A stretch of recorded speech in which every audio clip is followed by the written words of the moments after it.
Une valse cryptique. Un code cache. Et un crime que personne n'a vu venir. Bienvenue sur Détective Éternel, je suis votre hôte Alain. Cette chaîne grandit rapidement, dites-moi d'où vous venez ce soir. Je lis toujours tous les commentaires, c'est vraiment important. Plongeons dans le vif du sujet. Il voyageait toujours, n'est-ce pas? Johan leva les yeux et ajusta ses lunettes. Oh oui, Edward Fane. Toujours en déplacement. En Amérique latine, je crois. Où était-ce les Balkans? Un truc en rapport avec les brevets ou les livres rares. Difficile de s'y retrouver, vraiment. L'as-tu déjà rencontré? Juste une fois. Il est venu à la fête d'été l'année dernière, un grand gaillard, très discret. C'est bizarre, vraiment, vu la vivacité de Cecilia avant leur mariage. Dit Miss Marple en pliant une écharpe écossaise et en la déposant soigneusement sur la pile de dons. Et pourtant, elle n'est plus aussi enjouée. Non, mais je suppose qu'on ne s'attend pas à ce que les veuves le soient, n'est-ce pas? Miss Marple sourit vaguement et s'excusa avec une boîte de caramel qu'elle n'avait aucune intention de manger. Sur le chemin du retour, elle s'arrêta brièvement devant la maison de M. Samuel Croft, un accordeur de piano à la retraite qui avait jadis réglé les touches du vieil orgue de Saint-Bédès. Sa maison était calme, ombragée par le lierre et imprégnée d'une légère odeur de tabac. Elle a frappé. Il ouvrit la porte, vêtu d'un gilet marron tacheté de poussière et d'une paire de pince-nez qui grossissaient ses yeux larmoyants. « Mademoiselle Marple, dit-il, surpris. Entrez, même si ce n'est pas grand-chose à voir. » À l'intérieur, le salon était encombré mais chaleureux. Un piano, vieux et joliment usé, trônait près de la fenêtre. « Je me demandais, dit-elle en s'installant dans un fauteuil rigide, si je pouvais vous demander quelque chose d'un peu inhabituel. » « Eh bien, tu as toujours su reconnaître les questions étranges, dit-il en riant. « Vas-y, alors. Cette boîte à musique de Madame Fan, celle qui jouait la valse viennoise à la garden party. Avez-vous déjà entendu quelque chose de semblable? » Croft se gratta le menton. « Je ne peux pas dire que j'ai déjà entendu celle-là, mais j'ai réparé plein de boîtes à musique au fil des ans. Certaines mélodies étaient faites sur mesure, codées avec des rythmes bizarres ou des pauses insérées. Une touche romantique, comme on disait. Ou une distraction, dit doucement Miss Marple. I'll house un sorceau. C'est possible? Oui. Certaines boîtes peuvent contenir plus qu'un morceau. J'ai un jour trouvé une bague en diamant glissée dans l'une d'elles, venue de Bath. Une autre contenait un petit registre, nom, numéro, devise étrangère. C'est étrange ce que les gens cachent dans la musique. Oui, dit-elle pensive. Étrange, en effet. Elle le remercia, rangea cette pépite d'information et retourna à son chalet. Là, elle trouva un mot de l'inspecteur Cray, demandant une brève conversation. Toujours courtoise, elle le retrouva cet après-midi-là dans les jardins du presbytère, où il avait pris l'habitude d'arpenter les bordures herbacées, apparemment en quête de quelque chose de plus solide que de simples spéculations. « Mademoiselle Marple, dit-il en inclinant la tête. J'ai interviewé Cecilia, Fan 2 fois. Il y a quelque chose de réservé chez elle, vous ne trouvez pas? Elle a connu plus de chagrin que la plupart des gens, répondit Miss Marple avec douceur. Oui, eh bien, le deuil ne porte pas toujours des perles et ne cite pas toujours des poètes latins, n'est-ce pas? Elle sourit mais ne répondit pas. J'ai trouvé une légère trace de sang sur une serviette sous la boîte à musique, ajouta-t-il à voix basse. Séchée. Ce n'est probablement pas celle de Dacre, mais je l'ai quand même envoyée. L'expertise médico-légale pourrait prendre des jours. Les serviettes ne saignent généralement pas, songea Miss Marple. Non, ce n'est pas le cas. Cray hésita. Il y a autre chose. Nous avons trouvé un seul gant derrière les rideaux du bureau. Un gant de femme. Ivoire clair. Usé, mais propre. Un endroit étrange pour lui. C'était celui de Cecilia. Elle dit que non. Mais le personnel en lave des dizaines chaque semaine, on peut facilement les confondre. Pas d'initiales. Pas de parfum. Miss Marple réfléchit à cela. Parfois, les gants cachent plus que des mains. Cray lui lança un regard perplexe, mais elle se contenta de croiser les mains et de changer de sujet. « Dites-moi, inspecteur, Monsieur Dacre aurait-il un agenda de poche? On m'a dit un jour qu'il notait chaque transaction à l'heure près. » Cray s'éclaira. « C'est drôle que tu demandes ça. Il l'a fait. Il tenait un petit journal en cuir rouge. On l'a retrouvé sur lui, mais la dernière inscription est vierge. Mais ce n'est pas ça qui est curieux. Oh! Il a écrit en sténographie un mélange de grec et de sa propre invention. L'agent du poste essaie de le transcrire. » Les yeux de Miss Marple pétillèrent. Mon cousin disait que la sténographie permet de se parler clairement tout en tenant les autres à distance. Alors que le soleil baissait, elle rentra chez elle et reprit sa veille silencieuse. Ce soir-là, elle étala plusieurs notes sur son bureau. Des chronologies, des noms, des comportements étranges. Elle remarqua l'arme manquante. Le gant, l'éclat sous le mécanisme de la boîte à musique, le rythme étrange de la valse. Mais surtout, elle revenait à l'expression du visage de Cecilia lorsqu'on l'interrogeait sur la famille de Dacre et au fait que personne ne se souvenait qu'Édouard Fan ait jamais joué de la boîte à musique. Dehors, les cloches de l'église sonnaient pour la messe du soir. Elle n'y alla pas. Elle resta assise seule, plongée dans ses pensées, le faible tic-tac de son horloge reproduisant le rythme lent et incertain de la mélodie qu'elle percevait encore dans sa tête. 1, 2, 3. 1, 2, hésitation. Quelque chose dans le rythme lui disait que tout était décalé. Et quelqu'un d'intelligent avait compté sur le fait que personne ne le remarquerait. Mais elle l'avait fait. Le premier suspect n'est pas apparu à partir des preuves, mais des rumeurs. Jeudi matin, juste après l'ouverture des étals du marché et l'odeur du pain frais mêlé à celle plus piquante du poisson, une rumeur se répandit à Saint-Leidanès-Cross comme un courant d'air par une fenêtre fissurée. Lionel Dacre, semblait-il, avait eu une violente dispute quelques jours avant sa mort avec nul autre que Julian Everly, le nouveau locataire de l'ancien Sadler-Row. Julian était arrivé au village 3 mois seulement auparavant, louant l'étage supérieur du cottage de Madame Ellison, recouvert de lierre. Il était poli, réservé et faisait souvent de longues promenades dans les haies, un livre sous le bras. La plupart le croyaient inoffensif. Mais à présent, la curiosité laissait place à la suspicion. C'était devant le bureau de poste, affirma Madame Templeton d'une voix basse mais pressante. Je les ai vus. Monsieur Dacre serrait les poings. Je n'ai pas entendu ces paroles, mais il avait l'air furieux. Julian Everly a le regard d'un homme qui a des secrets, ajouta M. Barnes, qui s'était récemment mis à observer le village avec ses jumelles sous prétexte d'observer les oiseaux. Il regarde toujours au loin. Il ne hoche jamais la tête quand on le salue. Peut-être est-il simplement myope, suggéra sèchement Mademoiselle Harmon. Mais la graine était plantée. L'inspecteur Cray, qui n'était pas du genre à ignorer les chorales du village, convoqua M. Everly au poste cet après-midi même. Julian arriva avec sa veste en velours côtelé habituel et ses lunettes, un homme à la voix douce, aux doigts longs et légèrement voûtés. Il ne protesta pas, même si une légère rougeur lui monta aux joues en entrant dans la salle d'interrogatoire. « J'ai cru comprendre que vous aviez eu une discussion avec M. Dacre récemment, » commença Cray sans préambule. « Oui, » admit Julian en joignant les mains. Ce n'était pas une dispute au sens classique du terme. Un désaccord, peut-être. À propos de quoi? Julian hésita. À propos d'un manuscrit. Cray cligna des yeux. Un manuscrit. Je suis historien, enfin, je l'étais.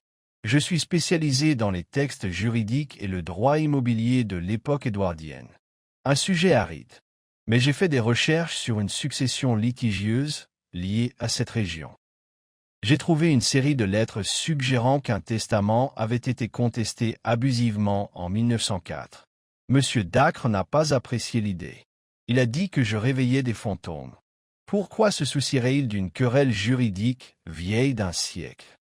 Je crois, dit lentement Julian, qu'il s'agissait d'un ancêtre de Madame Fan. Cray se pencha en avant. Lui as-tu dit que tu le publierais? C'est possible. Pas publiquement, mais je suppose que je l'ai sous-entendu. Miss Marple, qui apprit cela plus tard de Cray lui-même, il avait pris l'habitude de rechercher son point de vue sans vraiment l'admettre, était assise dans son jardin avec son tricot, écoutant sans avoir l'air d'écouter. « Croyez-vous qu'il soit capable de violence » a-t-elle demandé. Cray secoua la tête. « Il est bizarre, certes, mais pas dangereux. Pourtant, il avait un mobile, si Dacre menaçait de le réduire au silence, ou pire, de le discréditer. Un mobile, peut-être, dit-elle en enroulant un fil couleur perle. Mais une opportunité? Il affirme qu'il marchait le long du canal à ce moment-là. Aucun témoin. Elle émit un léger bourdonnement de réflexion. Ce soir-là, une autre révélation arriva, cette fois de Molly Greig, la jeune femme de chambre qui avait découvert le corps. Encore sous le choc, elle n'avait pas été interrogée en détail jusqu'à présent. Je ne voulais pas le dire au début. A-t-elle admis, assise dans la cuisine du hall, une tasse de chocolat chaud à la main. Mais, eh bien, j'ai entendu quelque chose. Juste avant d'entrer. L'inspecteur Cray se pencha. Qu'avez-vous entendu? Un clic. Comme si quelque chose se remontait. Pas fort, mais mécanique. J'ai pensé que c'était peut-être une de ces vieilles horloges. Est-ce que ça aurait pu être la boîte à musique? Peut-être, murmura-t-elle. Mais ça ne jouait pas. Juste ce clic. Puis plus rien. Miss Marple, en entendant ce détail, resta assise très immobile. Un mécanisme de remontage. Pas une mélodie. Pas pour la décoration. Pour la fonction. Elle retourna le lendemain à Ashcroft Hall sous prétexte de s'assurer du bien-être de la pauvre Cecilia. La veuve l'accueillit avec grâce, même si son sourire était désormais fragile, moins naturel. « Je suis si fatiguée, Miss Marple, avoua-t-elle, les yeux cernés. Le village est gentil, bien sûr, mais la gentillesse peut être épuisante. Elle exige d'être mise en scène. Vous parlez comme une actrice, dit doucement Miss Marple. Eh bien, je suppose que nous le sommes tous, murmura Cecilia. Mais certains d'entre nous se lassent de la scène. Les deux femmes échangèrent un moment de silence. Puis Miss Marple se tourna à nouveau vers la boîte à musique, toujours là où elle se trouvait depuis la garden party. « Puis-je » demanda-t-elle. « Bien sûr. » Elle a soulevé le couvercle. La valse reprit, douce et en boucle. Mais elle observa plus qu'elle n'écoutait. Le mécanisme claqua un seul clic, plus brusque que prévu, puis reprit sa rondeur harmonieuse. Elle n'en a pas parlé. Cette nuit-là, un deuxième suspect a été découvert, mais pas par les rumeurs. Celui-ci est apparu grâce à des documents. L'inspecteur Cray, examinant le testament de Feu M. Fan, découvrit un codicille datant de seulement 4 mois, désignant Lionel Dacre comme exécuteur testamentaire provisoire au cas où Cécilien serait jugé inapte pour cause de maladie ou d'absence. Cette clause, mineure, soulevait néanmoins des questions. Pourquoi un homme si dévoué à sa femme placerait-il une telle autorité entre les mains d'un autre? En particulier un avocat qui, selon les archives, avait été accusé bien que non inculpé de mauvaise gestion des fonds d'un client il y a près de 2 décennies. Cray apporta cela à Miss Marple le lendemain. « Tout cela est un peu flou », a-t-il déclaré. Et la banque a confirmé que M. Fan avait effectué d'importants virements peu avant son décès. Dacre les a approuvés. « Est-ce que Cecilia aurait pu le savoir ?» demanda-t-elle. Elle dit que non. Mais qui peut le dire? Dacre a été prudente. Elle n'a laissé aucune note, aucune explication. Peut-être qu'il a été réduit au silence avant de pouvoir en donner un, songea-t-elle. Cray Croix les bras. Tu penses que Cécilien avait des raisons de le soupçonner? Ou quelqu'un le voulait? Dehors, les cloches du village se sont remises à sonner, 5 heures. Et quelque part au-delà des haies, Miss Marple le sentit, le motif changeait. Julian Everly avait un mobile. Cecilia, Fan avait un mobile. Même l'avocat décédé, Lionel Dacre, avait suffisamment de secrets pour se faire des ennemis. Mais ce n'était pas suffisant. Elle avait besoin de la vérité sous la vérité. Et elle commençait à soupçonner que la valse, cette étrange valse saccadée, n'était pas seulement un ornement du crime. C'était l'indice. Miss Marple disait souvent que la nature humaine était comme une broderie, mieux comprise à travers les fils emmêlés sous le motif. C'est cette philosophie qui la guidait vendredi matin, seule dans son salon, se posant la même question. Pourquoi une boîte à musique hésiterait-elle? La réponse, soupçonnait-elle, n'avait rien à voir avec le sentiment, ni avec l'art. Elle l'avait vu, le mouvement mécanique, cette fraction de seconde où la valse s'arrêtait de façon anormale. Et maintenant, elle savait ce qu'elle cherchait. Cet après-midi-là, sous prétexte de livrer un petit bouquet de pivoine de son jardin, Miss Marple retourna à Ashcroft Hall. Cécilia était sortie, chez la couturière, selon la gouvernante, et l'agent posté à la porte d'entrée reconnut immédiatement Miss Marple. « Je dépose juste des fleurs pour Madame Fan, » dit-elle avec un sourire doux, et le jeune homme, peu sûr du protocole d'une telle intrusion polie, la laissa passer. À l'intérieur, le silence régnait. La lumière du soleil entrait par les hautes fenêtres du salon, illuminant la boîte à musique, toujours assise comme une invitée d'honneur près des roses stéphanées du jour de la garden party. Miss Marple traversa la pièce, déposa les fleurs sur une table d'appoint et ouvrit à nouveau la boîte. La mélodie commença, douce, élégante, trompeuse. Et c'était là. La pause. Elle se pencha plus près. L'hésitation survenait exactement au même moment de la mélodie, à chaque fois. Ce n'était pas une erreur. Ce n'était pas de l'usure. Un signal. Doucement, elle referma le couvercle. Puis, après avoir jeté un coup d'œil par-dessus son épaule pour s'assurer qu'elle n'était pas vue, elle retourna la boîte. La base était recouverte d'un panneau de velours, fixé par de minuscules punaises en laiton. Mais une seule punaise paraissait plus neuve que les autres. Plus brillante. Elle fouilla dans son réticule et en sortit un beau crochet à broder, quelque chose que l'inspecteur n'aurait jamais rêvé d'inclure dans sa boîte à outils. Avec la patience adroite de quelqu'un qui avait passé des années à démêler des écheveaux de laine et des scandales de village, Miss Marple glissa le crochet sous le panneau et le souleva doucement.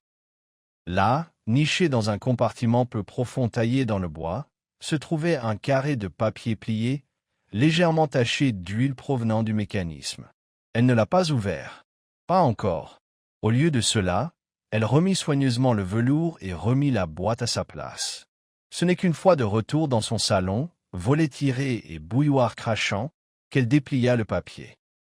À l'intérieur se trouvaient des rangées de chiffres, de points et ce qui semblait être des notations musicales, mais elles ne formaient aucune mélodie que Miss Marple reconnaissait. Elles ressemblaient plutôt à du code Morse ou à des inscriptions chiffrées, entrecoupées d'initiales, et un dernier symbole qui la fit lever les sourcils. C'était une valse? Oui. Mais pas pour danser. Pour se cacher. Plus tard dans la journée, elle a demandé à parler en privé avec l'inspecteur Cray. Ils se rencontrèrent dans son bureau, une pièce basse de plafond au-dessus de la gare, qui sentait le papier et le cirage. Elle lui tendit le papier plié, ses mains gantées étrangement immobiles. « J'ai trouvé ça dans la boîte à musique, » dit-elle. « Je l'ai volontairement caché. » Cray l'étudia, les sourcils froncés. « Mais qu'est-ce que... » « Un schéma, » dit-elle. « Musical en apparence, mais sans intention. Je suppose qu'il s'agit d'un lieu ou d'une séquence d'événements. » Les lampadaires commençaient à s'allumer, projetant une douce lumière sur les chemins de pierre. Sur la place, les enfants du curé ramassaient des feuilles en petits tas. La paix était revenue à Saint-Lay-d'Ancroix, mais une paix fragile, portée par des non-dits. En passant devant Ashcroft Hall, elle aperçut Cécilia debout sur le balcon, son foulard pâle flottant autour de son cou. Elles échangèrent un regard. Pas de mots, juste un long moment de silence. Et à ce moment-là, Miss Marple le revit. Ni culpabilité, ni tristesse. Contrôle. Cécilia n'était pas en deuil. Elle planifiait. Et Miss Marple savait qu'il valait mieux ne pas attendre d'aveu. Il n'y en aurait pas. Mais la vérité, comme la musique, n'avait pas besoin d'autorisation pour jouer. Elle se répétait, doucement et précisément, jusqu'à ce que quelqu'un écoute suffisamment attentivement pour l'entendre. Elle se retourna et rentra chez elle, les dernières mesures d'une longue et étrange valse résonnant dans son esprit. 1, 2, 3. 1, 2, hésitation. 1, 2, c'est fait. La semaine suivante s'annonça claire et chaude, comme si l'été avait décidé de faire la paix avec le village après une période d'inquiétude. À Saint-Denis-Cross, les pelouses étaient tondues, les rayons de l'épicerie étaient réapprovisionnés et le panneau d'affichage de l'église annonçait joyeusement le retour du récital de la Saint-Jean. De loin, rien ne semblait anormal. Mais ceux qui vivaient depuis longtemps au village, ceux qui prêtaient attention aux intonations et aux regards échangés, savaient la vérité. Le silence qui s'était installé n'était pas celui du contentement. C'était celui d'une réorganisation, celui de gens redistribuant mentalement les rôles dans une pièce de théâtre villageoise dont ils n'avaient pas conscience de jouer. Ashcroft Hall est resté fermé. Ses volets, autrefois ouverts pour le thé et la musique, restaient désormais tirés. Cecilia Fan était partie, tout à coup, pour la côte, une visite réparatrice, comme l'avait dit la gouvernante à Mademoiselle Armand à la pharmacie, bien que sa voix tremblait sur le mot « réparatrice ». Aucune charge n'a été retenue contre elle. Officiellement, l'affaire avait été classée sans suite grâce aux aveux de Julian Everly. Les preuves étaient suffisantes. Il était transféré dans un établissement plus grand, hors du comté, et bien qu'il ait demandé à parler à Mademoiselle Marple avant de partir, elle a refusé. Non pas par cruauté, mais parce qu'elle en avait assez entendu. Elle avait vu en Julian non pas un tueur, mais un homme tombé dans le piège de quelqu'un d'autre, un pion qui avait pris son mouvement pour une action. Et les pions, Miss Marple le savait, étaient toujours les premiers à être sacrifiés. Les semaines qui suivirent, elle passa ses journées tranquillement, retrouvant le rythme de la vie villageoise. Les rosiers de son jardin fleurirent de façon spectaculaire en juillet, comme s'ils étaient reconnaissants de ne pas être piétinés. Mais le passé persistait, comme toujours. Madame Lavinia Tran était toujours en convalescence. Elle avait retrouvé la parole, même si ses souvenirs de l'incident restaient flous. Était-ce dû à un traumatisme ou à un oubli? Miss Marple ne pouvait le dire. Les médecins soupçonnaient que ce soit irréversible. Le gant qui avait presque tout révélé, celui de Cecilia, sans aucun doute avait été égaré dans la salle d'épreuve. La boîte à musique doublée de velours, une fois inspectée à nouveau par la police, ne révéla que les éléments attendus. Le code, plié dans le carnet de Miss Marple, demeurait la seule preuve d'un jeu plus vaste mené en silence. Un matin, Miss Marple reçut une lettre oblitérée de Douvres. L'écriture était précise. « Chère Miss Marple, il y a des choses que tu ne pourras peut-être jamais prouver.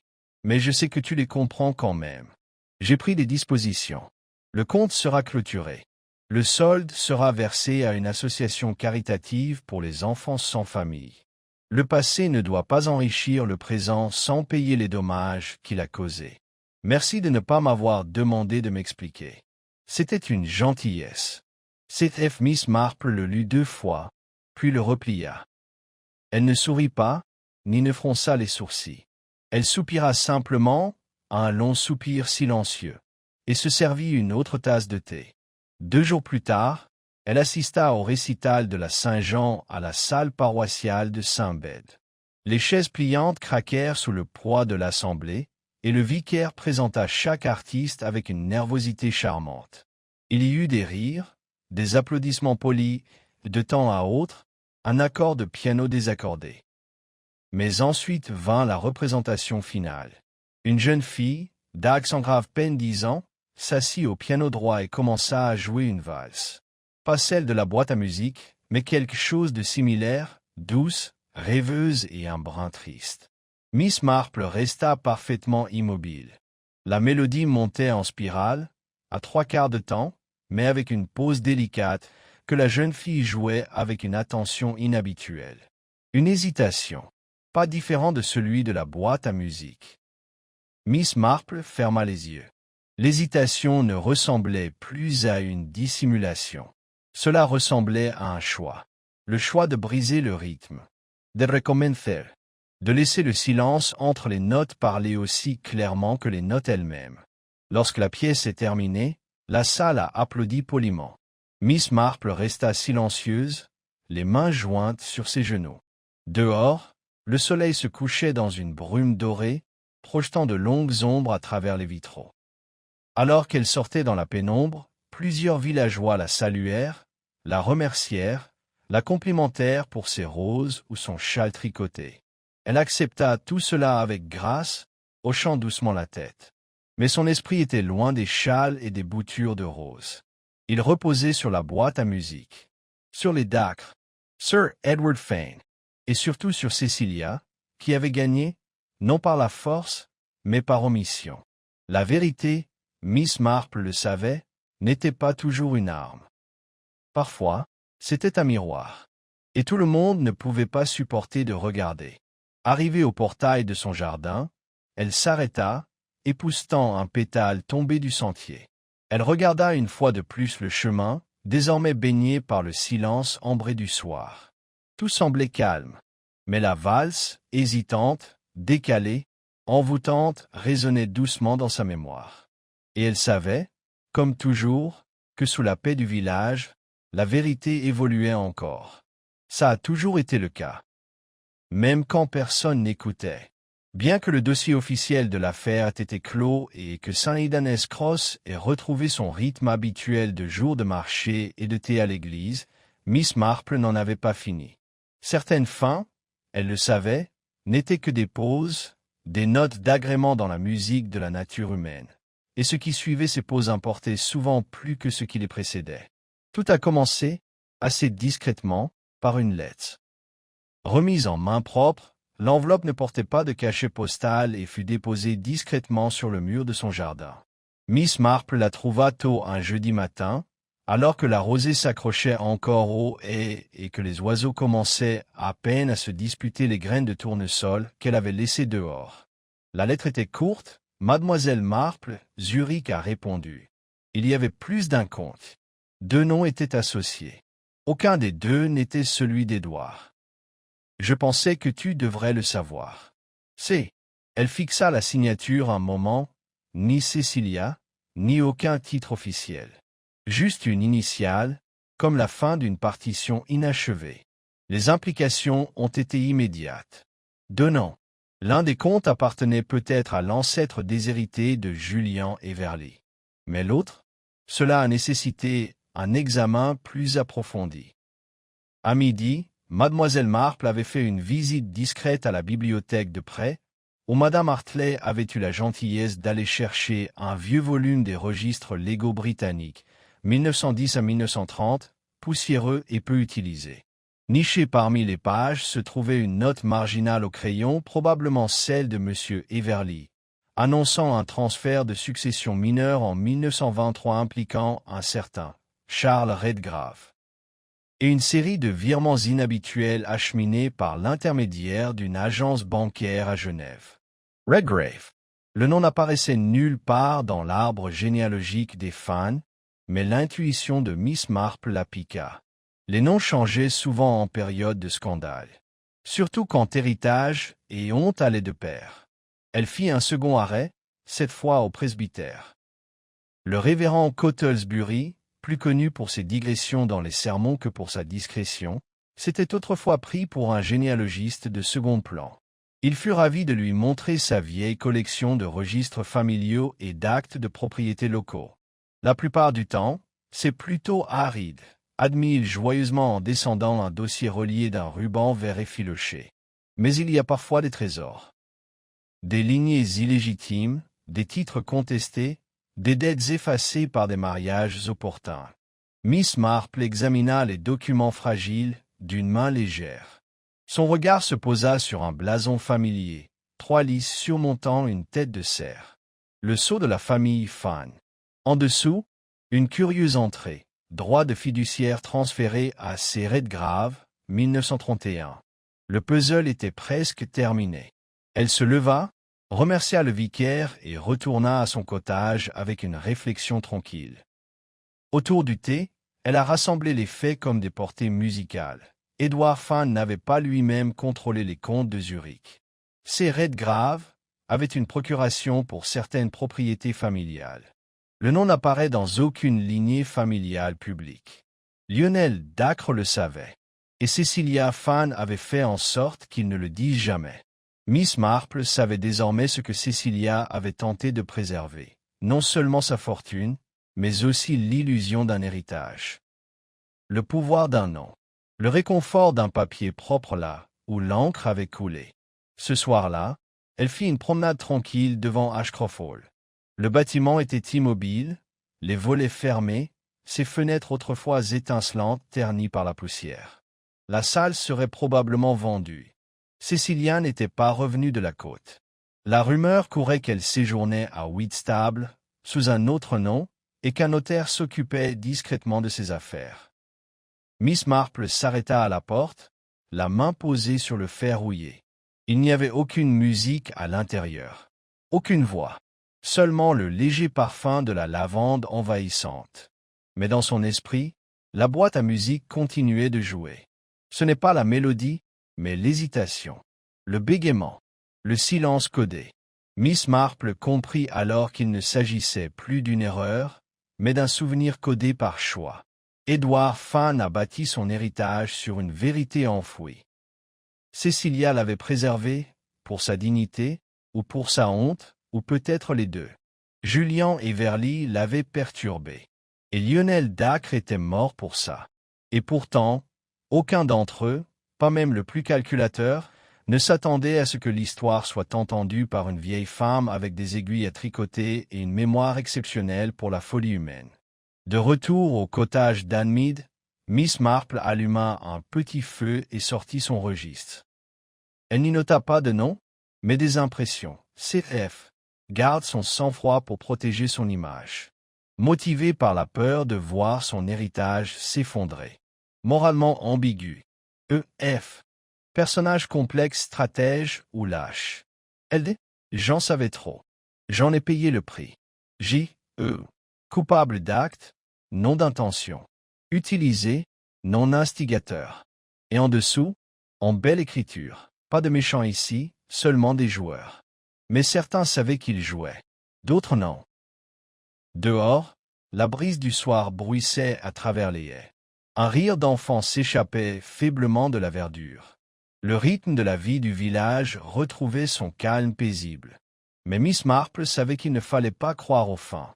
Il y aurait d'autres histoires. Il y en a toujours eu. Le passé ne dormait pas. Il attendait simplement la prochaine mélodie. Et elle, avec des oreilles à l'écoute de ses hésitations, serait toujours prête à écouter. Alors que le mois d'août approchait à maturité à Saint-Hélénès Cross, le village commença à oublier. Non pas par choix, mais par nécessité.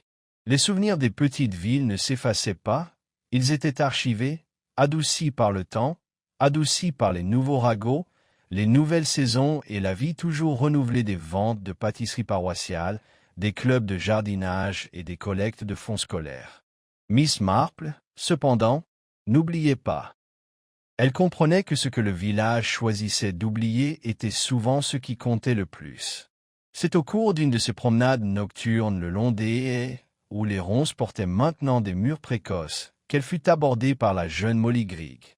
La servante avait repris du service, mais pas à Ashcroft Hall, et son visage pâle avait retrouvé un peu de sa jeunesse. « Mademoiselle Marple, dit-elle timidement en marchant à ses côtés d'un pas hésitant. Puis-je vous demander quelque chose? Bien sûr, ma chérie. Molly jeta un coup d'œil au sol tandis qu'il marchait. Ce jour-là, au manoir, quand j'ai trouvé Monsieur Dacre, il y avait quelque chose que je n'avais pas dit. Quelque chose que j'avais caché à l'inspecteur. Miss Marple ne laissa paraître aucune surprise. Vas-y, je nettoyais les vitres du salon ce matin-là, avant l'arrivée des invités. J'ai entendu Madame Fan au téléphone seulement quelques mots, mais elle a dit. Il faut que ça se fasse avant que la musique ne commence. Puis elle a raccroché. Savait-elle que tu avais entendu? Molly secoua la tête. Je ne crois pas. Mais j'y ai réfléchi depuis. À ce qu'elle voulait dire. Miss Marple s'arrêta, sa main gantée posée sur un muret de pierre recouvert de mousse. Elle voulait dire, dit-elle doucement, que quelque chose était déjà en marche. La musique n'était qu'un signal. Mais le véritable plan était en marche bien avant la première note. Molly hocha lentement la tête. Vous pensez qu'elle l'a fait, mademoiselle? Vraiment? Miss Marple regardait les champs qui s'assombrissaient, où les derniers rayons dorés du soleil se reflétaient sur les cimes des blés.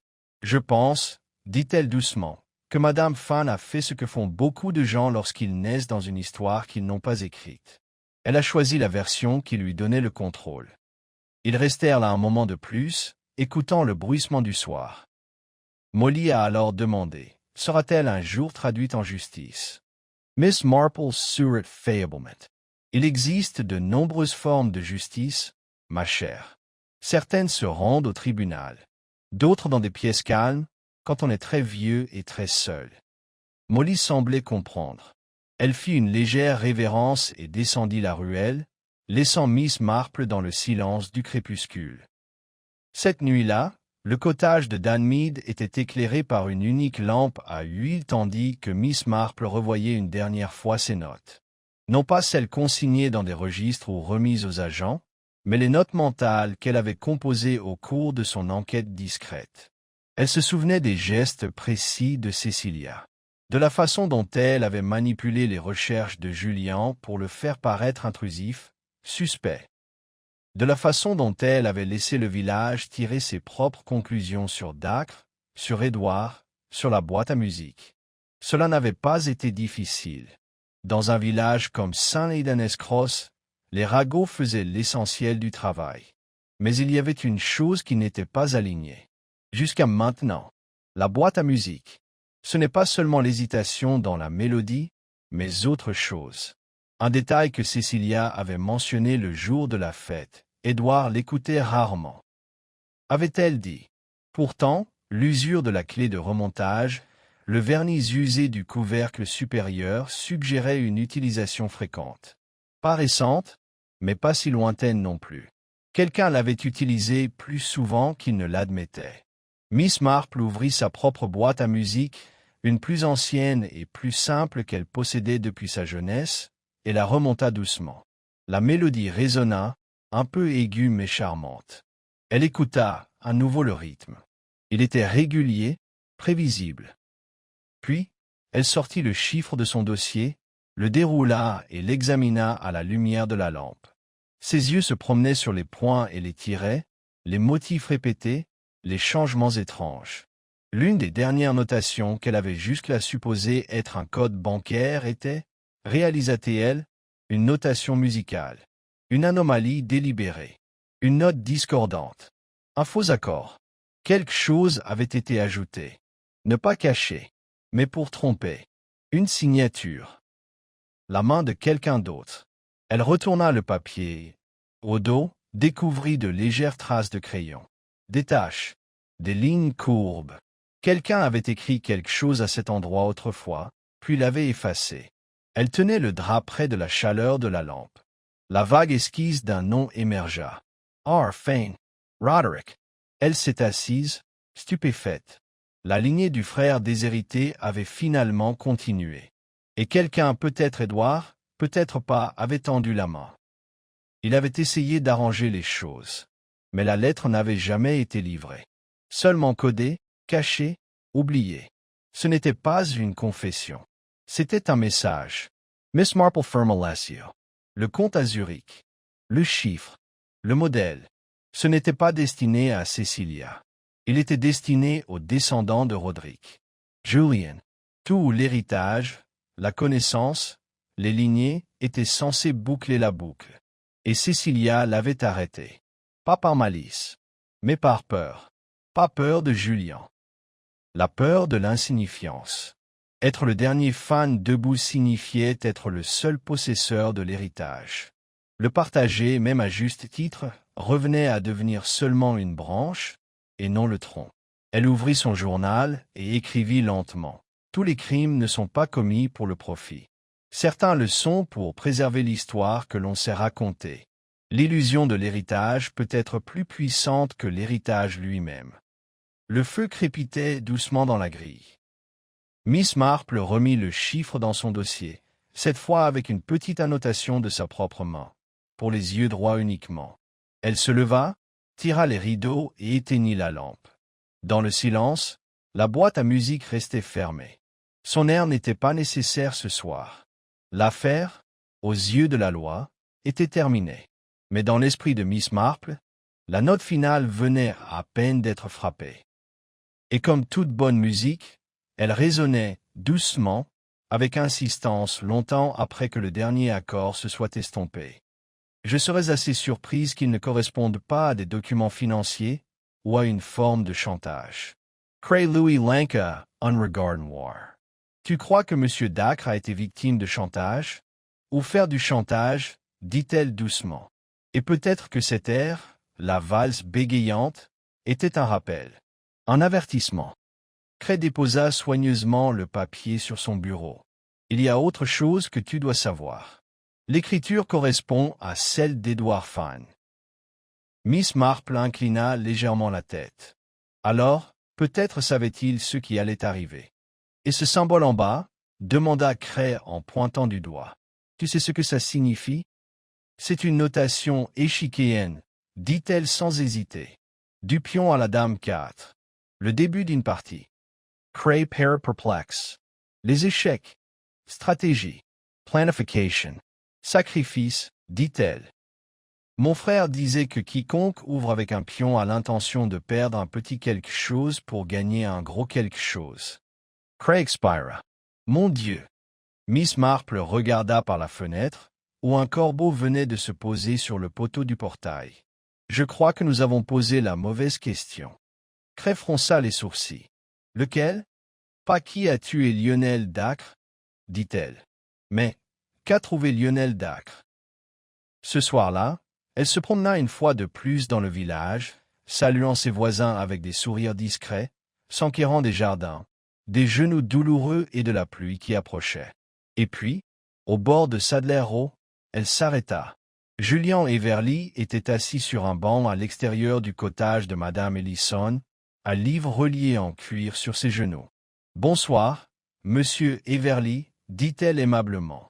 Il leva les yeux, légèrement surpris. Miss Marple. Une soirée si agréable pour lire. J'ai du mal à me concentrer ces derniers temps, a-t-il déclaré. Eh bien, dit-elle, parfois le mystère obscurcit l'esprit. Mais parfois, il l'éclaire. Il eut un petit rire. On parle par énigme. Je pensais aux manuscrits, dit-elle, et aux histoires cachées. Il se tortilla, mal à l'aise. Tu ne crois pas que je... Oh, je crois à beaucoup de choses, dit-elle doucement. Mais je crois surtout que la vérité est comme la musique. Si on la fredonne assez longtemps, elle nous révèle ce qui manque. Elle lui adressa un sourire aimable et continua son chemin. De retour à la maison, elle apprit une autre note dans son registre. Julian Everly, pression exercée. A tressailli à la mention d'une histoire cachée. Mal à l'aise, mais pas évasif. Cecilia Fane, le calm masque à l'anxiety. Elle a menti en disant n'avoir jamais ouvert la boîte à musique.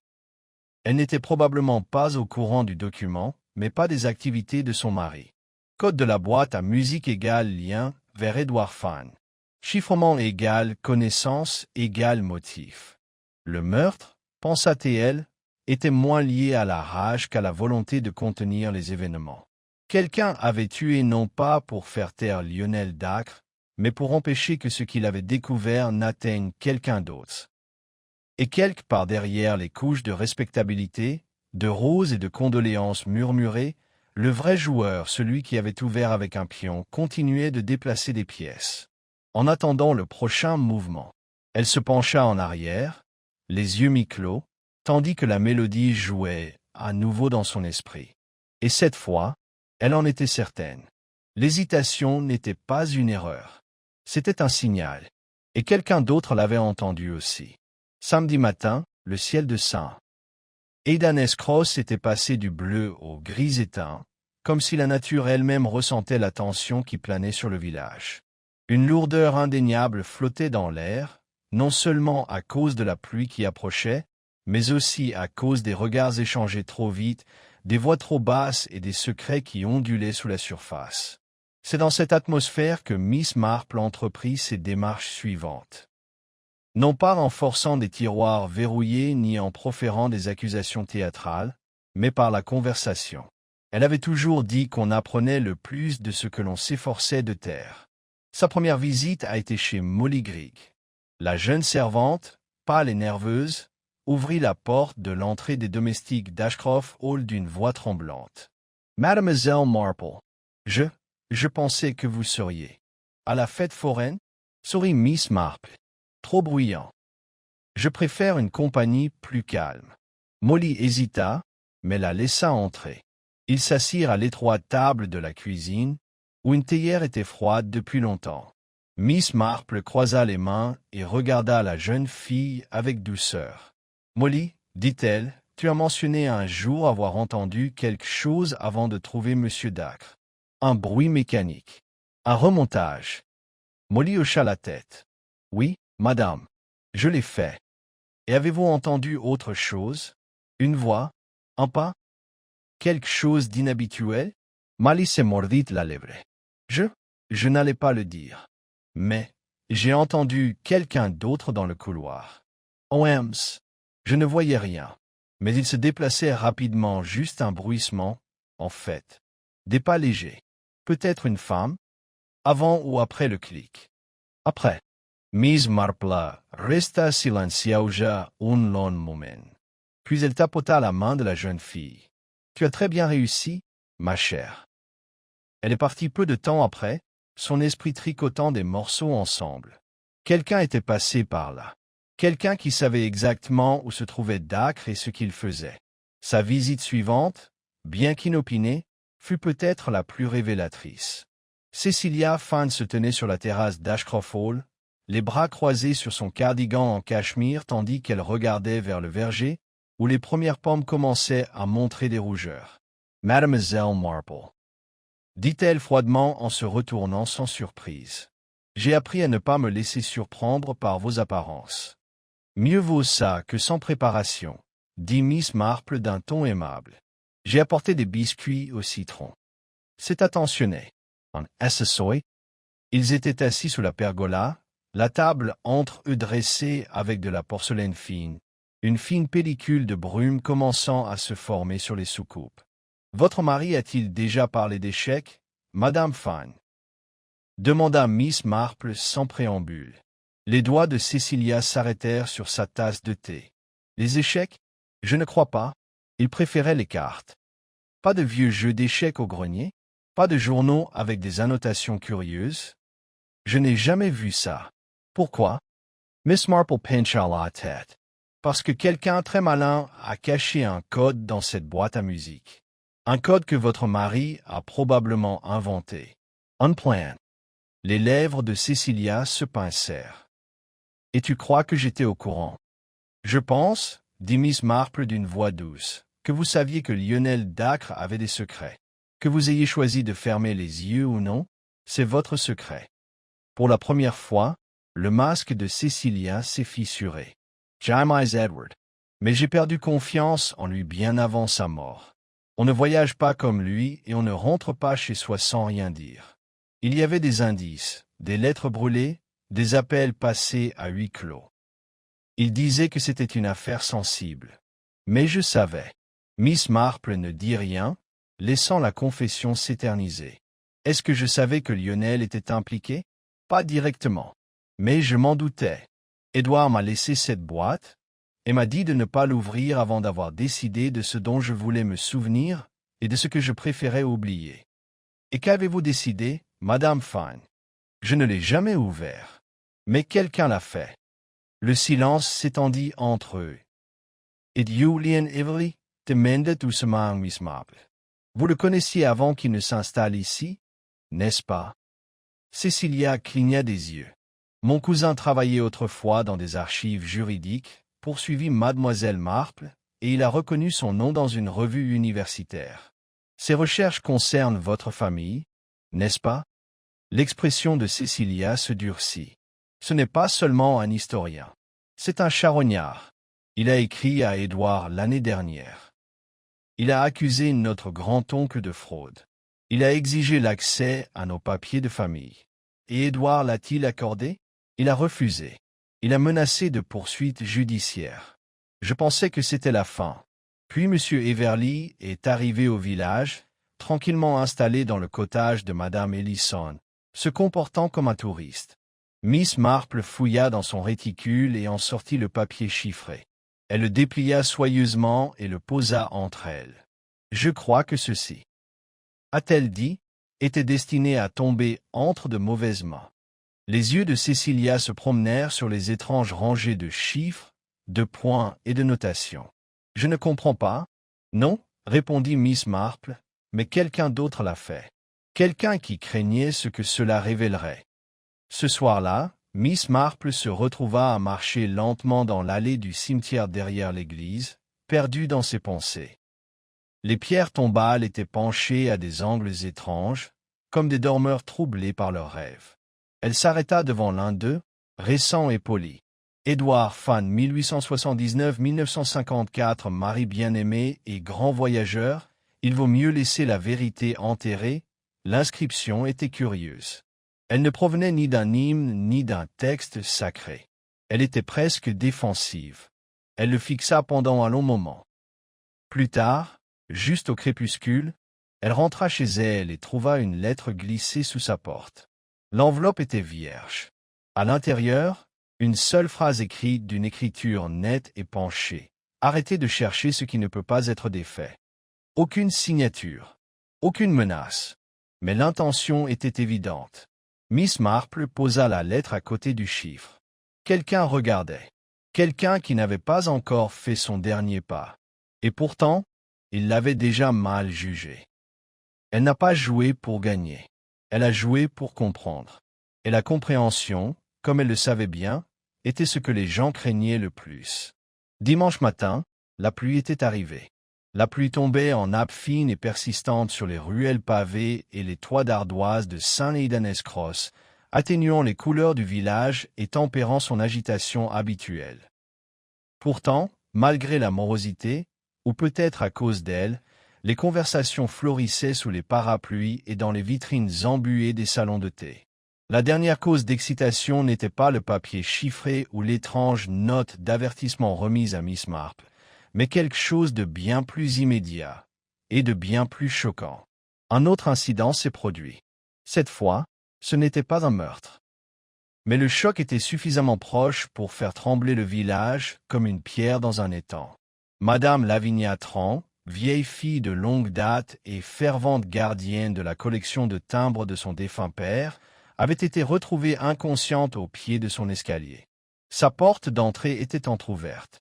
Un gant en ivoire, légèrement taché de rougeâtre, gisait froissé sur le palier, à côté d'elle. Elle était vivante, mais à peine consciente lorsque la femme du pasteur, en lui apportant une cocotte empruntée, la trouva. Le médecin fut immédiatement appelé. Et une fois de plus, Miss Marple fut discrètement informée, non pas par autorité, mais par instinct. Lorsqu'elle arriva au cottage Tran, l'inspecteur Cray était déjà sur les lieux. Il la rejoignit au portail, les épaules tendues sous son pardessus humide de pluie. « Elle est toujours dehors, » dit-il d'un ton sombre. Aucun signe d'effraction. Mais quelque chose cloche. Rien ne semble avoir été volé, mais les lieux ont été perturbés. Alors peut-être que le vol n'était pas le mobile, dit Miss Marple en ajustant son écharpe, ni même le silence. Cray Louis Lanka, Unregard and Coin. Tu crois que c'est lié à Dacre? Je pense, répondit-elle doucement, que Madame Tran savait quelque chose et que quelqu'un craignait qu'elle le dise. Ils entrèrent ensemble dans l'étroit couloir du cottage. L'air sentait légèrement l'eau de lavande et la laine humide. Des livres étaient éparpillés près de l'escalier, ainsi qu'un porte-parapluie renversé. Une tasse de thé gisait, brisée, sur le tapis, son contenu tachant la frange comme une tache d'encre brune. « J'imagine qu'elle lisait quand elle a entendu quelque chose, » murmura Miss Marple, accroupie près du désordre. Peut-être quelqu'un qu'elle connaissait, en qui elle avait confiance. Cray hocha la tête. Et le gant? Miss Marple l'examina attentivement. Identique à celui trouvé derrière le rideau du bureau d'Ashcroft Hall. Cray expira lentement. Alors, soit notre meurtrier est imprudent, soit assez malin pour exploiter la confusion à son avantage. Miss Marple se tourna vers la cheminée, où quelque chose sur le manteau attira son regard. Une petite photographie encadrée, non pas de Madame Tran, mais d'un jeune homme en uniforme militaire. La photo était datée de 1918. Elle ne s'est jamais mariée, répondit Cray, voyant son intérêt. Non, dit Miss Marple, mais elle a aimé quelqu'un qu'elle n'a pas pu garder. Et l'amour rend attentif. Elle aurait remarqué des choses que nous autres avons manquées. Comme quoi? Des lettres, dit-elle en s'approchant du secrétaire. Des documents, des timbres, des patrons, et des secrets. Effectivement, le tiroir du bureau avait été fouillé, mais pas vidé. Miss Marple y tendit la main et en sortit une feuille pliée. L'encre était passée, mais la signature ressortait clairement. Édouard Van Cray regarda par-dessus son épaule. Une autre lettre. Un brouillon, je crois. Peut-être jamais envoyé. Le contenu était étrange. Elle, tu es allé trop loin. Le compte à Zurich n'a jamais été prévu pour ça. Si tu insistes pour insister sur le problème du code, tu ne me laisses pas le choix. La boîte à musique n'est pas qu'une énigme, c'est une confession. Une confession à laquelle je n'avais jamais eu l'intention de survivre. Et fait. Cray parut stupéfait. Alors Dacre menaçait d'utiliser le code contre lui. Ou alors Fan craignait que Dacre ne le dénonce en premier, dit Miss Marple. Quoi qu'il en soit, il y avait des tensions. Elle plia soigneusement la lettre et la tendit à Cray. Madame Tran l'a peut-être gardée par sentimentalité ou par suspicion. Ils sont ressortis sous la pluie juste au moment où l'ambulance partait. De retour à son cottage ce soir-là, Miss Marple était assise près du feu, son tricot intact. Ses pensées tourbillonnaient autour des événements de la semaine écoulée, chaque fil se bouclant dans le suivant. Deux gants, un meurtre, un quasi-meurtre, une boîte à musique avec une pause qui cachait un motif, un chiffre lié à un compte bancaire. Et maintenant, un compte manquant à Zurich. Elle chercha à nouveau la page chiffrée, désormais lissée et épinglée dans son carnet. Elle étudia la disposition des chiffres, son regard suivant les répétitions et les rythmes. Puis, soudain, elle l'a vu. Pas musical, mathématique. La séquence se répétait tous les 24 chiffres, mais le quatrième changeait toujours légèrement. Comme si quelque chose était compté. Increment. Comme un grand livre. Un registre caché dans la musique. Mais qu'est-ce qui était suivi? Cette nuit-là, Miss Marple fit une dernière visite. À Julian Everly. Le jardin d'Ashcroft Hall s'épanouissait dans une harmonie harmonieuse, bercée par la douce mélodie d'un quatuor à cordes jouant sous la toile d'un chapiteau couleur crème. Des arches ornées de treillis de rosiers encadraient les allées de gravier soigneusement ratissées, et des verres de liqueur de sureau brillaient dans les mains des dames de la paroisse Saint-Bède. C'était le genre d'après-midi de fin de printemps qui donnait au village de Saint-Idanès-Cross l'impression que le monde extérieur avait tout simplement cessé d'exister.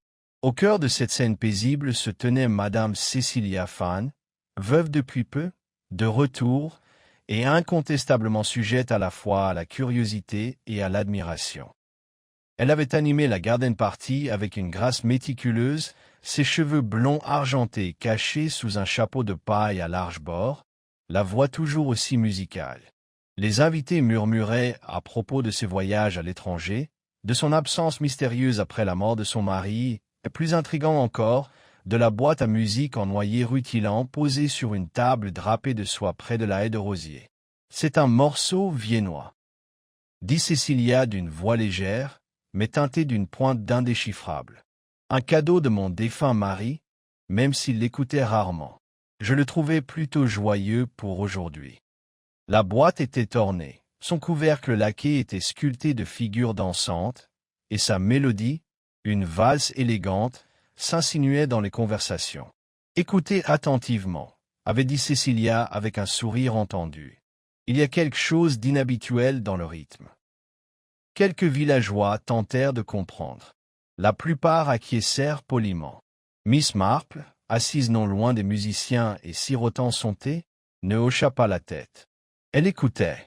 Ses mains étaient immobiles, ses yeux légèrement plissés, comme pour associer la mélodie à un lointain souvenir. Mais elle ne dit rien, se contentant de dire à son hôtesse, « Comme vous êtes intelligente, ma chère, de ressusciter quelque chose d'aussi délicatement démodé.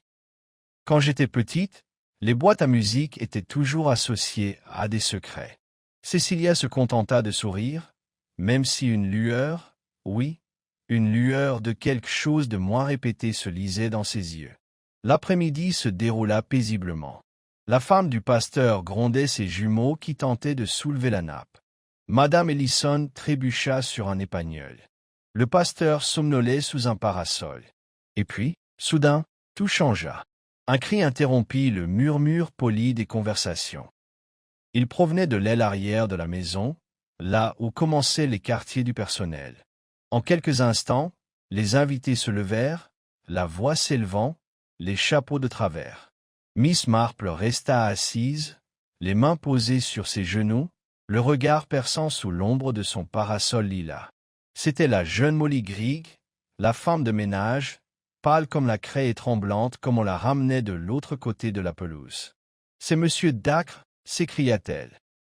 Il est allongé par terre dans le bureau. Il ne respire plus. Il y a du sang sur le coin du bureau. Monsieur Lionel Dacre, notaire, résident de longue date du village et ami proche de feu Monsieur Fan, n'était pas parmi les invités ce jour-là. Il était, selon Cécilia, passé brièvement pour consulter un passage du testament de son défunt mari. De vieux papiers et des formalités, avait-elle dit d'un air dédaigneux. Lionel était toujours si méticuleux. En quelques minutes, la musique s'était arrêtée, les gendarmes avaient été appelés, et la quiétude du jardin s'était transformée en murmures et regards effrayés. Personne ne quitta la pièce immédiatement, bien que beaucoup aient demandé à le faire. L'inspecteur Cray, de la gendarmerie de Saint-Néidan, arriva rapidement. Efficace, aux yeux noirs, il était trop jeune pour dissimuler son malaise face à la présence de tant de dames influentes du village. Miss Marple se leva enfin, épousseta une miette de sa jupe et s'approcha de lui avec une dignité tranquille. « J'imagine, dit-elle doucement, que vous souhaiterez d'abord parler à Madame Fan. Et ensuite, peut-être, examiner le bureau ?» Cray parut surpris, mais hocha la tête. « Oui, tout à fait, Miss Marple. Et j'espère bien. » Sa voix s'interrompit. Elle s'était déjà retournée et s'était dirigée lentement vers la porte-fenêtre menant à l'intérieur. La confusion s'ensuivit, polie mais tendue. Cécilia Fan, bien que visiblement bouleversée, garda son calme. Elle confirma que M. Dacre était arrivé peu après le déjeuner, qu'on lui avait montré le bureau et qu'il était parti travailler pendant qu'elle préparait l'accueil des invités. « Je n'ai rien entendu, » dit-elle, la main tremblant légèrement contre ses perles. Rien jusqu'au cri de la pauvre Molly. Cray inspecta le bureau. Dacre gisait face contre terre près du bureau, une blessure aiguë au-dessus de la tempe, le coin pointu du bureau incrusté de laiton taché d'une tache de sang noir. Il n'y avait aucune trace d'effraction. Pas de verre brisé. Pas de meubles renversés. Juste un homme qui, une heure plus tôt, était censé partager des sandwichs aux concombres sous un chapiteau. Et puis il y avait la boîte à musique. La musique s'était arrêtée lorsque le chaos avait commencé, mais maintenant, sans que personne ne s'en aperçoive, Miss Marple y retourna. Seule, elle souleva doucement le couvercle. La mélodie reprit, une douce valse tourbillonnante à 3 temps. Mais cette fois, elle écouta plus attentivement. Et cette fois, ses yeux se plissèrent. Derrière elle, une rafale de vent fit flotter le tissu de soie blanc, dont un bord se souleva, révélant une serviette pliée posée juste sous la table. Elle était tachée d'une tache brun rougeâtre, presque sèche. Elle n'y a pas prêté attention, pas encore. Au lieu de cela, elle murmura doucement. C'est un rythme très curieux. Il y a une mesure supplémentaire dans la deuxième strophe. Oui, assez particulier. Presque comme une hésitation. Elle jeta un coup d'œil aux invités, maintenant dispersés sur la pelouse, certains faisant les 100 pas, d'autres assis, leur thé refroidi. Parmi eux, un homme au nez pointu et à la paupière droite légèrement crispée observait la boîte avec trop d'attention. Le soupçon était presque imperceptible. Mais Miss Marple l'a vu. Elle l'a toujours fait. Le lendemain matin, le village de St. Aidan's Cross était inondé de murmures. Madame Penelope Hartley, qui dirigeait la bibliothèque de près et dont la vue s'était considérablement dégradée ces dernières années, était néanmoins suffisamment sûre d'elle pour déclarer, dans la file d'attente du marchand de légumes, avoir vu un homme avec une serviette marron se faufiler à travers la haie juste après le service du thé. Elle n'expliqua pas pourquoi elle n'en parlait que maintenant, mais ajouta avec emphase. « Écoutez-moi bien, rien de bon ne sort des boîtes à musique ni des hommes en marron. Au bureau de poste, M. Barnes, le maître de poste local, amateur de théorie bancale, expliquait à Madame Templeton, fascinée, que c'était clairement un suicide. Dacre est probablement tombé sur une clause obscure du testament. Voyez-vous. Il se tapota la tempe d'un index épais. La pression, vous savez. Les notaires sont toujours entourés de secrets. Ce coin du bureau ne s'est pas blessé tout seul. Monsieur Barnes, dit d'une voix sèche Mademoiselle Harmon, la fille du chimiste. On ne se blesse pas avec trop de secrets. Un traumatisme contondant, c'est ça? Demanda Barnes, les yeux brillants. Eh bien, tu as lu trop de ces thrillers américains. Pendant ce temps, au presbytère, le révérend Hubert Cottlesbury arpentait son salon, s'inquiétant d'avoir dormi pendant la majeure partie de l'incident. C'est un peu gênant, dit-il à sa femme en lissant ses poignets. J'avais l'impression que M. Dacre était parti il y a quelques semaines pour le mariage de sa nièce. C'était le mois dernier, Hubert, répondit Madame Cottlesbury en faisant claquer ses aiguilles à tricoter. Vous pensez à M. Eldridge, l'assureur. Tâchez de vous assurer que tout est clair. Miss Marple va sûrement vous poser la question. En effet, Miss Marple posait des questions, mais pas de la manière dont on s'y attendait. Elle ne s'était pas précipitée pour exiger des déclarations ni pour rôder dans les haies avec une loupe. Au lieu de cela, elle avait passé sa matinée précisément là où elle était le plus souvent sous-estimée, assise tranquillement dans le coin du salon de thé du village, sirotant un Darjeeling léger et écoutant. 3 femmes à la table voisine racontaient les événements de la veille avec des détails saisissants et contradictoires. Oh, et Cécilia tremblait, je vous le dis, dit Madame Pettigrew. Sa main tremblait tellement qu'elle a failli laisser tomber la boîte à musique. N'importe quoi, répondit Madame Webb, assise près des musiciens. Elle était immobile comme une statue. D'un calme déconcertant, à mon avis. C'est le deuil, dit Madame Lavignatran. La pauvre Cécilia était dévouée à son mari. Étage M. Dacre était si proche de lui. Son décès a dû rouvrir des blessures. Miss Marple remuait doucement son thé, les yeux baissés. Oui, dit-elle doucement, sans lever les yeux, le deuil pousse les gens à se comporter de manière tout à fait inattendue. Je me souviens qu'une femme, chère à mon cœur, a cassé sa tasse de thé en apprenant que son mari était finalement vivant, alors qu'elle avait déjà acheté un nouveau chapeau pour le deuil. Les 3 femmes s'arrêtèrent et clignèrent des yeux en la regardant. « Qu'en pensez-vous, Miss Marple ?» demanda finalement Madame Pettigrew, encouragée par l'hésitation de son amie. « Oh, je gagne très peu, » répondit Miss Marple avec un léger sourire. « Sauf que les garden parties nous en apprennent souvent bien plus sur nos voisins que ce que nous souhaitons voir. » Tandis que le village bourdonnait d'activité, l'inspecteur Cray s'occupait discrètement de questions plus concrètes. Il avait pris la liberté de consulter le rapport du médecin. Monsieur Dacre était mort d'un coup précis à la tempe. Pas instantané, mais rapide. Aucune trace de lutte. Rien de volé. Les documents qu'il avait apportés dans sa sacoche en cuir, toujours intacts dans le bureau. « Étrange », murmura Cray. Rien de valeur n'a été volé. Et aucune arme n'a été trouvée. Il revint à Ashcroft Hall tard dans la matinée, accueilli à la porte par Cecilia Fan, son calme pâle intact. « Entrez, inspecteur, dit-elle. J'ai essayé de tout laisser exactement comme avant. Je n'arrive toujours pas à y croire. Il était juste, ici. » Cray entra, le silence de la maison s'installant autour de lui comme un lourd rideau. Dans le bureau, rien n'avait changé. Mais son regard s'attarda plus longuement maintenant, la légère éraflure sur le parquet près du bureau, le tiroir à moitié ouvert, plus curieux encore, l'absence de tout objet visible qui aurait pu infliger la blessure. « Vous êtes certain que rien n'a été déplacé » demanda-t-il. « Rien du tout, » répondit Cecilia. « J'ai été très prudente. » Cray hocha la tête, puis se tourna pour partir, mais s'arrêta dans le couloir. « Dites-moi, Madame Fan, votre mari conservait-il ici des objets particulièrement sensibles? Des lettres? Des documents? » Le regard de Cecilia se déroula légèrement. C'était un homme réservé. Mais non, rien de dangereux. Rien qui vaille la peine de tuer. Alors que Cray partait, Miss Marple arriva à la porte d'entrée, accueillie par une lueur de reconnaissance dans l'expression de Cecilia. « Oh, Miss Marple !» dit-elle en joignant les mains. « Vous devez trouver tout cela plutôt horrible. »« Je trouve cela extrêmement pénible, » dit doucement Miss Marple. « Mais les choses pénibles révèlent souvent la vérité, n'est-ce pas ?»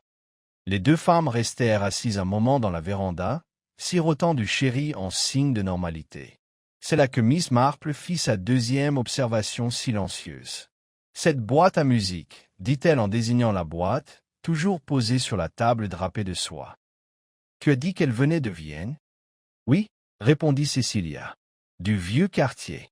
Nous l'avons achetée en voyage, avant qu'Édouard ne tombe malade. »« C'est un air étrange, » dit Miss Marple. « Les valses sont généralement si symétriques. Mais celle-ci, elle est un peu bancale. » Le sourire de Cecilia s'estompa. « Tu crois vraiment ça? »« Oui, et je pense que quelqu'un a peut-être voulu le faire trébucher. Parfois, le rythme cache plus qu'il ne révèle. » Une horloge sonna doucement dans le couloir. Cecilia se leva pour remplir leur verre, sa silhouette encadrée par l'arche de la fenêtre. Le regard de Miss Marple s'attarda sur la boîte à musique. Le couvercle était légèrement entr'ouvert. Et juste pendant un instant, un éclat métallique et étroit attira la lumière sur le mécanisme. Elle n'a fait aucun commentaire.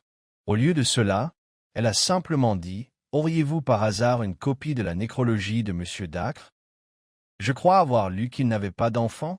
Non, répondit Cecilia avec un vague froncement de sourcils. Aucune. Mais il avait une sœur à Dorking. Une femme plutôt difficile, d'après ce qu'Édouard disait. Les familles sont si compliquées, murmura Miss Marple. Même les plus ordonnées cachent des histoires étranges.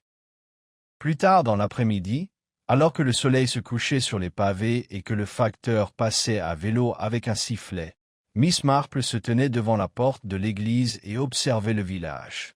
En l'espace d'une journée, tout a changé. Et pourtant, pour l'œil non averti, tout restait pareil. Mais elle l'avait vu, l'hésitation dans la valse, le scintillement dans les yeux de Cecilia, l'éclat de l'acier sous une boîte destinée à jouer uniquement de la musique. Quelque chose se cachait. Pas seulement dans le bureau, mais derrière les sourires. Et quelqu'un, quelque part, était déjà en train de planifier ce qu'il allait dire quand il a été découvert.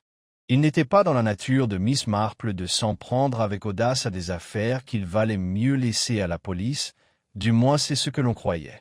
Et elle, femme aux manières délicates et à la ruse encore plus délicate, ne voyait pas la nécessité de rectifier cette hypothèse. Sa méthode était plus subtile. Observatrice. Un plateau de thé par-ci, un fil de ragot par-là. C'était surprenant, vraiment, de voir avec quelle rapidité un mystère s'éclaircissait dès qu'on écoutait des gens qui pensaient que personne ne les écoutait. Mercredi matin, le village avait repris ses habitudes, quoique légèrement perturbé. Les prix de l'épicier étaient restés stables, mais le ton des conversations autour des caisses était devenu feutré et spéculatif. Ashcroft Hall restait fermé aux visiteurs occasionnels, et Cecilia Fan avait poliment décliné tous les visiteurs, prétextant le choc de la situation. Le bureau, avait clairement indiqué l'inspecteur, ne devait pas être dérangé. Mais c'était la boîte à musique qui persistait dans de nombreux esprits, comme une mélodie à moitié oubliée. Miss Marple a passé sa matinée à visiter la boutique de charité, où Madame Joanne Longfort, bénévole depuis près de 2 décennies, triait une pile de recueils de cantiques d'occasion. « Joanne, dit aimablement Miss Marple, Te souviens-tu du défunt mari de Cecilia Fan? Je ne l'ai jamais vraiment rencontré. Elle le trouva à la lueur des bougies, penché sur son bureau, en train de transcrire des notes à la main dans un épais carnet de cuir. Il leva les yeux, surpris. « Mademoiselle Marple. Ne te lève pas, dit-elle doucement. J'ai une question. Une seule. » Il cligna des yeux derrière ses lunettes.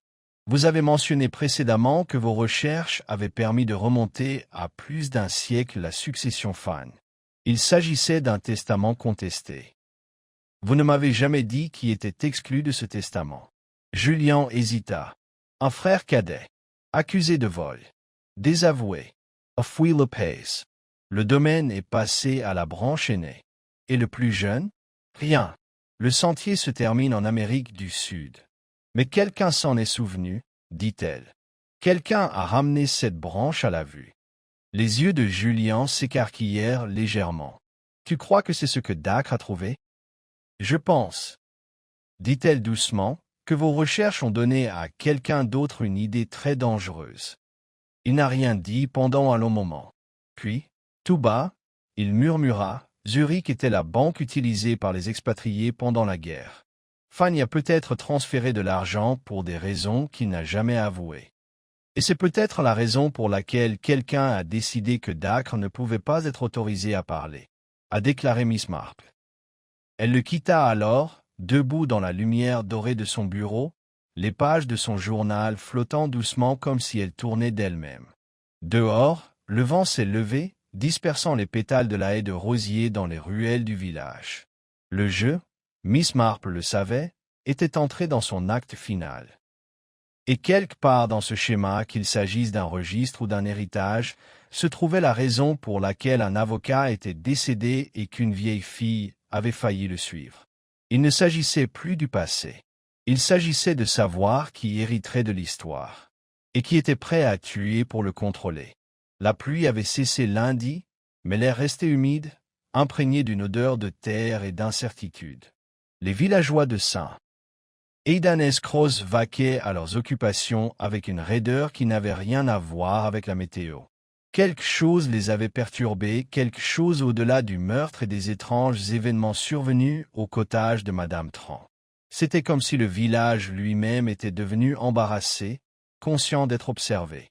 Et en effet, il était observé par une paire d'yeux bleus pâles et perçant derrière un fin voile de dentelle.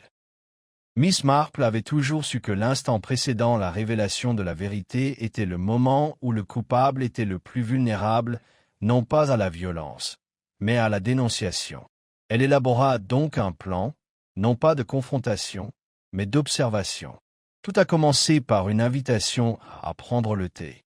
Elle en a envoyé 3 ce matin-là, un à Cecilia Fan, un autre à Julien Everly et le 3e, curieusement, à l'inspecteur Cray. Tous 3 arrivèrent à 3 heures de l'après-midi, ignorant que les autres avaient également été invités. Le salon du Dunmead Cottage, avec ses tapisseries à imprimer de roses et son horloge en noyer poli, paraissait plus serein que jamais. Mais une douce énergie flottait dans l'air. Cecilia, élégante comme toujours dans sa soie gris pâle, prit le fauteuil le plus proche du feu. Julien s'installa maladroitement sur le canapé, serrant son journal en cuir comme s'il allait s'envoler. Cray se tenait près de la fenêtre, les mains jointes dans le dos, le regard alerte. Miss Marple a versé le thé elle-même. « Merci à tous d'être venus, dit-elle en posant la théière en argent. J'ai pensé que nous pourrions partager ce que nous avons appris.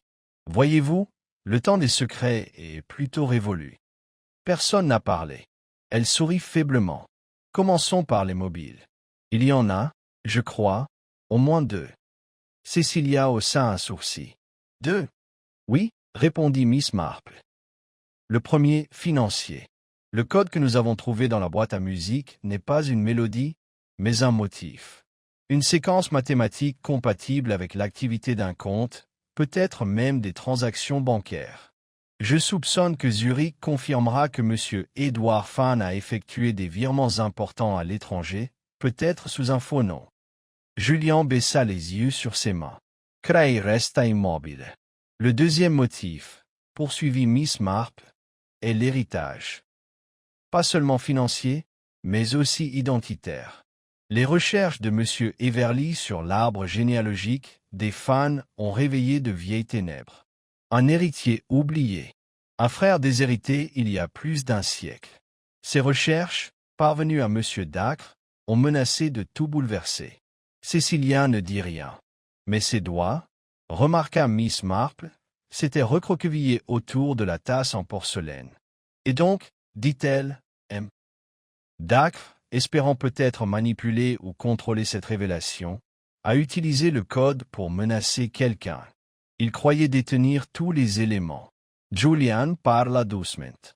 Mais il ne l'a pas fait, n'est-ce pas? Non, répondit Miss Marple. Parce que quelqu'un d'autre avait déjà une longueur d'avance. Quelqu'un qui connaissait la boîte à musique. Quelqu'un qui avait accès au bureau. Quelqu'un qui avait été écarté comme un élément secondaire. Elle tourna son regard vers Cecilia. Cray se redressa. Cecilia rit. Mademoiselle Marple, je suppose que vous allez maintenant m'accuser de meurtre. Non, répondit Miss Marple. Pas encore. Les yeux de Cecilia brillèrent. Et alors? Miss Marple se tourna vers Julien. Vous, monsieur Everly? Il s'est figé. Non, commença-t-il. Mais elle leva la main. Vous nous avez dit que vous étiez venu pour faire des recherches. C'est peut-être vrai. Mais votre arrivée a coïncidé avec l'intérêt soudain de M. Dacre pour la vieille correspondance de Fan. Vous avez prétendu qu'il avait menacé de vous réduire au silence. Mais je crois que c'est vous qui l'avez menacé. Le visage de Julien était devenu pâle. Il allait tout enterrer. Toute l'histoire. Les récits. Les lettres. Il a dit que personne ne me croirait. Et donc, dit doucement Miss Marple, vous êtes venu au bureau le jour de la fête. Vous saviez qu'il serait seul.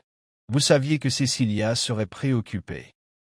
Vous l'avez confronté, et peut-être n'aviez-vous pas l'intention de le tuer. La voix de Julien se brisa. C'était un accident. Cecilia se leva brusquement. C'est vrai? Il la regarda. Je ne voulais pas lui faire de mal. Mais il s'est moqué de moi. Il a dit que je n'avais aucune preuve, aucun nom, aucune revendication. Vous l'avez frappé, dit Miss Marple, avec un objet pointu, quelque chose qui a laissé une entaille. Pas un coin du bureau. Le sang sur la serviette, sur le gant, c'était celui de cette blessure. Crea se vainca. Où est l'arme? Julien fouilla dans la poche de son manteau, et après une longue pause, posa un coupe-papier fin et orné sur la table. Je l'ai gardé. Je ne sais pas pourquoi. Miss Marple expira. Parce que tu voulais te rappeler que c'était arrivé. Ou peut-être avais-tu eu peur de laisser passer ça. Les yeux de Cecilia brûlaient. Et la lettre que tu m'as laissée? Celle sous ma porte? Julien détourna le regard. J'ai paniqué. Je pensais que tu découvrirais le code menant au deuxième compte de ton mari. Je pensais que si tu le trouvais, tu l'utiliserais pour me piéger. Miss Marple se versa une autre tasse de thé, la main parfaitement stable.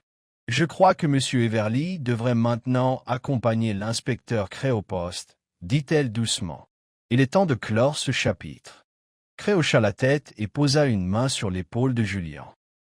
L'homme n'opposa aucune résistance. Il resta simplement là, les yeux baissés, et suivit l'inspecteur jusqu'à la porte. Une fois parti, il ne restait que Miss Marple et Cecilia. Au début, aucun des deux n'a parlé. Puis Cecilia dit, il disait la vérité, tu sais. À propos d'Édouard. À propos des comptes. Miss Marple inclina la tête. Je m'en doutais. Et à propos du frère oublié. Je l'ai lu moi-même, après le départ de Julien. C'est vrai. Et pourtant, dit Miss Marple, vous êtes resté silencieux. Qu'est-ce que ça changerait? Demanda Cecilia, la voix soudain lasse. Qu'est-ce que ça changerait de ressusciter une fraude vieille d'un siècle, sinon ruiner tout ce qui reste d'un nom que je n'ai jamais vraiment possédé? La voix de Miss Marple était douce. Ça aurait pu arranger les choses. Ou simplement déterrer plus de douleur, murmura Cecilia. Le feu a éclaté doucement. Je suis fatiguée, Miss Marple. Je le suis depuis avant la mort d'Édouard. Fatigué de faire semblant de ne pas voir ce qui a toujours été là. Les mensonges, les omissions, la fraude. Miss Marple se leva et posa une main sur l'épaule de Cecilia. « Alors, peut-être que maintenant, tu peux commencer à te reposer. » Cette nuit-là, alors que l'obscurité tombait à nouveau sur le village, Miss Marple était assise près de sa fenêtre, la tasse de thé à côté d'elle refroidissant lentement. La valse était encore dans son esprit. Non pas la mélodie, mais le motif. Ce bégaiement, cette pause, ce signal. Et elle comprit maintenant, ce n'était pas seulement un défaut dans la chanson. C'était une hésitation dans l'âme. Un moment où quelqu'un doit choisir. Mentir, ou pour dire la vérité, prendre du recul, ou faire grève. Et dans cette hésitation, une vie a été prise. Et un autre irrévocablement changé. Mardi, la pluie avait cessé, laissant derrière elle un paysage lavé mais marqué. Les flaques d'eau le long de la croix de Saint-Aidan reflétaient un ciel trop lumineux pour l'ambiance qui régnait dans le village. La nouvelle s'était vite répandue. Julian Everly arrêté pour le meurtre de Lionel Dacre. Mais la vérité apportait le malaise, pas la guérison. Et si certains villageois étaient avides de ne rien dire d'autre, d'autres, surtout ceux qui avaient la mémoire longue, restaient très discrets. À Dunmead Cottage, Miss Marple n'était pas encore prête à se reposer sur ses lauriers. Même si la police avait son homme, elle savait qu'il valait mieux ne pas croire que tout était réglé. Les pièces du puzzle s'emboîtaient bien, mais pas parfaitement. Et dans les mystères, comme en broderie, c'était souvent le point imparfait qui révélait le plus. Elle pensait toujours à Cecilia Fine. Ce soir-là, elle invita l'inspecteur Cray à dîner avec elle. La table était modeste, avec un bouillon d'agneau et une tarte aux figues, mais la conversation ne l'était pas. « Tu ne crois pas que c'est fini ?» dit-il en s'essuyant les lèvres avec une serviette. « Je crois que M. Everly a frappé M. Dacre, » a déclaré Miss Marple, « mais je ne crois pas qu'il ait été l'architecte de toute l'affaire. » Cray se pencha en arrière. Alors qui était-ce? Quelqu'un d'intelligent. Quelqu'un qui comprenait qu'un homme ambitieux et désespéré pouvait être manipulé. Quelqu'un qui savait poser un coupe-papier. Quelqu'un qui écrivait un code, mais pas forcément pour cacher de l'argent. Cray franca les sourcils. Mais le comte Zurich. Oui, dit-elle doucement. Mais j'ai regardé à nouveau. La séquence codée n'était pas seulement financière. Elle faisait référence à des dates. Des rendez-vous. Oui. Correspondant à des mouvements de fonds, certes, mais aussi à des nominations juridiques. Un schéma de rencontre entre Dacre et Fine. Cela suggère une chronologie. Et la marque finale ne concernait pas le vol. Cray l'observa. Et alors? Il s'agissait d'élimination. Elle se leva et se dirigea vers la cheminée, où se trouvait maintenant la boîte à musique, silencieuse et fermée. Édouard Fine savait qu'il n'avait plus beaucoup de temps. Je soupçonne qu'il savait aussi que ses affaires étaient troubles et qu'un proche l'observait depuis longtemps, guettant une opportunité. Cray se leva lentement. Tu veux dire Cecilia?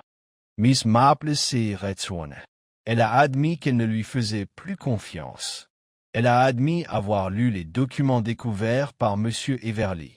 Mais elle n'a pas avoué qu'elle avait déjà découvert le compte bien avant l'arrivée de Julian. Cray fronça les sourcils. Tu as des preuves? Non, répondit Miss Marple. Mais j'ai mieux, des motivations, une méthode et une compréhension du caractère humain. Elle s'assit à nouveau, les mains jointes. Cecilia craignait d'être exposée non seulement aux agissements de son mari, mais aussi à son propre silence. Elle héritait de tout. Mais Dacre, fidèle à Édouard, allait révoquer sa procuration et la transférer à Julian, qui était devenu son allié sans le savoir. C'est pourquoi Dacre était présent dans le bureau ce jour-là. Il n'était pas venu pour discuter, mais pour préparer des documents. Cray secoua la tête. Si elle craignait cela, pourquoi ne pas simplement soudoyer ou discréditer Julian? Parce que Julian n'était pas le seul danger, dit doucement Miss Marple. Dacre était devenu nerveux. Il avait commencé à enregistrer des choses. Il prévoyait une sauvegarde, quelque chose qu'il pourrait divulguer si les choses tournaient mal. Voilà ce qu'était le code. Pas un code bancaire. Pas vraiment. C'était une confession. Un avertissement pour la prochaine personne qui ouvrirait la boîte. Cray se dirigea vers la fenêtre, silencieux. Et Julien? Demanda-t-il. Il a été entraîné. Il a bel et bien frappé Dacre. Mais je crois qu'il a trouvé l'avocat déjà blessé. Ou hébété. Peut-être drogué. Et le coup fatal avait déjà été porté. Julien a paniqué, culpabilisé par ce qu'il pensait avoir fait. Mais quelqu'un d'autre a fait en sorte qu'il ne soit pas possible de sauver Dacre. Pas de parole de dernière minute. Aucune chance de témoignage. Kreiser retourna. Cecilia? Miss Marple hocha la tête une fois. Elle avait accès à la maison, au bureau, au plateau de thé. Elle avait un mobile. Et elle avait l'assurance de s'asseoir à sa propre garden party avec un corps à 2 pièces de là. Ils restèrent assis en silence un moment de plus, le vent frôlant doucement les fenêtres. Cré parla enfin. Elle n'ira. Bien sûr, répondit Miss Marple. Elle a toujours été douée pour ça. Le juge va-t-il le croire? Peut-être pas. Mais peut-être que la banque de Zurich le fera. Si on lui pose les bonnes questions. Plus tard dans la soirée, Miss Marple fit une promenade tranquille dans le village.